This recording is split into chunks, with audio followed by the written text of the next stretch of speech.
bagaimana tuh Kak Billy melihat fenomena itu? Ketua BEM UGM, sekaliber UGM, memberikan statement seperti itu ke presiden kita. Ya, pertama adalah tentang adab dan etika. Karena kita di Indonesia ini, saya tidak melihat satu suku pun dari Sabang sampai Merauke yang mengajarkan anak untuk kurang ajar ke orang tua. Aduh, di Papua apalagi di suku saya. Tidak bisa, orang tua duduk saja kita putar belakang. Pak Prabowo adalah orang tua. Ya, jadi cobalah, maksudnya masa kita bilang ke orang tua, apalagi kalau negara ini adalah keluarga, kita adalah anak-anaknya, masa kita ke bapak kita sendiri bilang bodoh. Kita bisa tidak setuju. Saya tidak menafikan hak berdemokrasi adalah hak asasi manusia. Saya berkali-kali memprotes kebijakan Presiden Prabowo langsung ke depan bapak, tetapi dengan cara yang beradab dan beretika layaknya seorang anak memberikan masukan kepada orang tuanya.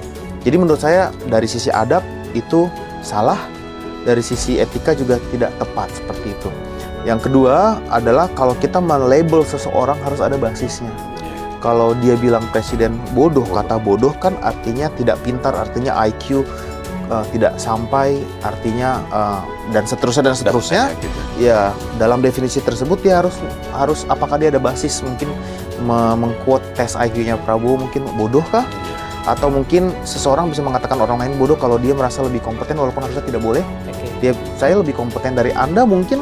Kalau dia merasa dia lebih kompeten dari Prabowo untuk bisa jadi presiden, ya sudah, jangan melabel, menafikan orang bodoh. Itu kata yang dihindari, apalagi kami dalam sektor pendidikan. Tapi gini loh, satu hal yang baik bahwa seorang presiden BEM mengatakan bodoh dan Pak Prabowo juga santai saja ya. Menunjukkan demokrasi bekerja, hidup di negara kita. Kalau dibilang tuduhan ada teror dan itu ditujukan kepada Presiden Prabowo, ya kita juga tidak bisa tidak bisa mengatakan kenapa dihubungkan dua insiden yang berbeda dengan satu kesimpulan. Jadi berdasarkan 3 argumen tersebut, saya rasa sebaiknya Presiden BEM UGM lebih bijak lagi dalam menyampaikan kritik dan mengeksersis hak demokrasinya.